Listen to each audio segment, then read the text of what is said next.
Il y a une chose super importante dans vos courts-métrages qu'il faut maîtriser, c'est le son. Pour avoir des bons courts-métrages, il faut toujours un bon son, une bonne qualité sonore pour que vos films soient meilleurs. Donc aujourd'hui, je vais tout simplement vous montrer les techniques et le matériel à avoir pour avoir un bon son dans vos films, ce qui va rendre encore plus cinématique.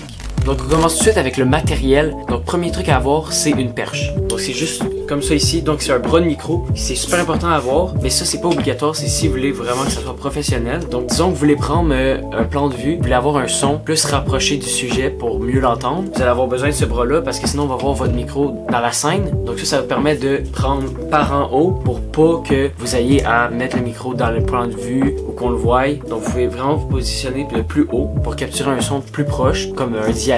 Disons que vous filmez de loin puis vous voulez un dialogue de proche, mais là vous allez bien l'entendre avec votre perche. Deuxième truc qui est obligatoire à utiliser avec la perche, c'est un enregistreur portable. Donc ça c'est un enregistreur que j'ai acheté il y a quand même longtemps. Donc un Sony, il marche pas bien. Et donc là j'ai un fil qui vient avec ça. Donc je le mets sur la perche. Je mets le fil sur la perche qui est relié à ça, qui est relié au micro. Donc je le branche sur le micro et ça se branche sur le dessus. Puis ça relie au micro. Puis ça enregistre juste le son. Donc le son tout seul parce que sinon je pourrais pas l'avoir le son. Parce que je peux pas relier le fil de ma perche à ma caméra. C'est trop de fil pour rien. Ou sinon si vous avez pas les moyens d'acheter ça, ben celui-là je vais peut-être mettre le lien dans la description. Je l'ai pas acheté cher, je l'ai acheté autour de 100$. Ben il marche super bien. Et donc si vous avez pas les moyens d'acheter ça, vous pouvez utiliser votre téléphone, ça fait la même chose. C'est juste qu'il faut juste une prise, je sais plus comment ça s'appelle, une prise qui vous permet d'accrocher ça dessus. Donc il faut que vous ayez ça sur votre téléphone pour l'avoir.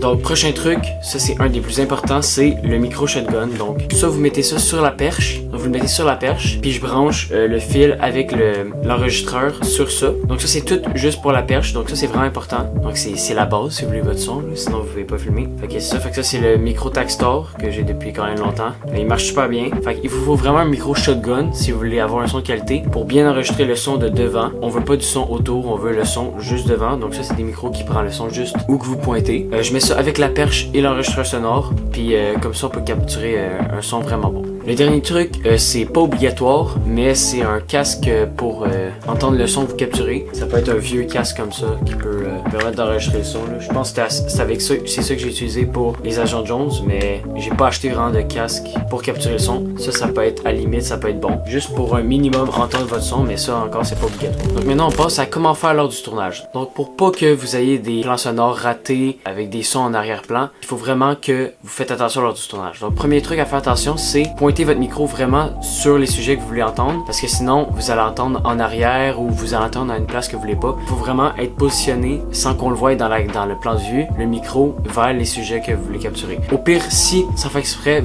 on voit la perche, vous avez juste à redimensionner l'image au montage. Deuxième truc à faire attention, c'est les bruits en arrière-plan. Donc il faut pas de gens qui parlent, il faut pas d'autres bruits, parce que sinon nous ce qu'on faisait c'est qu'on recommençait la chaîne à chaque fois qu'il y avait un petit bruit. Donc s'il y a quelqu'un qui parle, on recommence la scène.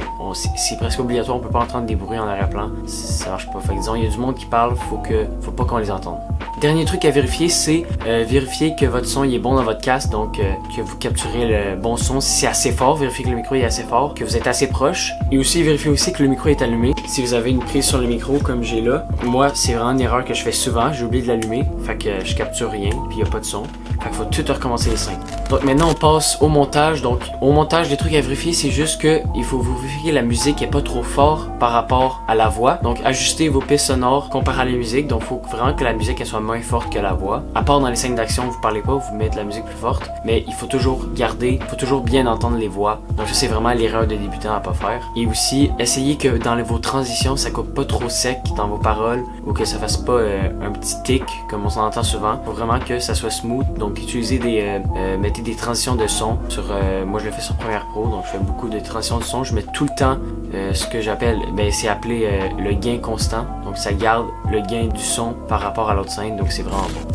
Et donc pour finir, comment synchroniser votre son? C'est super facile. Vous pouvez soit faire un clap comme ça, ou vous pouvez synchroniser manuel. Donc moi c'est souvent ça que je fais. Je regarde les paroles, donc j'ai le son de ma caméra, donc le son de base de ma caméra, puis je le synchronise avec le son de la perche. Fait que je vois les pics ou qui montent, ou que le son il monte, puis je le synchronise. Donc c'est vraiment super facile.